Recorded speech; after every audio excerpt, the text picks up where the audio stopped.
Mayayari naman itong si Rigor kay Hippie. Pinangunahan nito ang desisyon ng Hippie para mapatunayan lang niya sa Hippie na totoong buhay itong si Ramon Montenegro.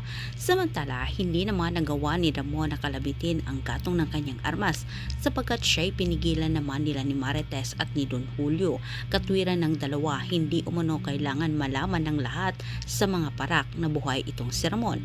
Kapag patulan umano ni Ramon ang paglusob ni Rigor sa mansyon, siguradong lalabas ang katotohanan na si Ramon ay totoong buhay. Sa kabilang banda, tilang natauhan na rin itong si Attorney Vera sa panggagamit ni David sa kanya. Napag-isip-isip sa nasabing attorney na hindi na umano tama ang ginagawa ni David kahit kailangan umano niya itong mautakan. Sinabi ni Vera sa kanyang isip sa pamagitan umano ni Miguelito ay makukuha umano niya ang yaman na pinangako ni David sa kanya na hanggang ngayon ay hindi pa nila makuha-kuha.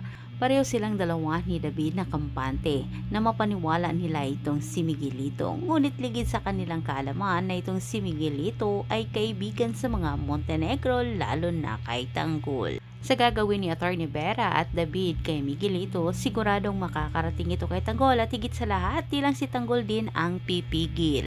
Hindi pinalagpas ni Ramon ang panggugulo ni Rigor sa kanyang mansyon kahit ipinarating kaagad niya ito kay Hippie. At si Hippie naman ay sobrang nagulat dahil wala naman umano siyang inutos dito kay Rigor.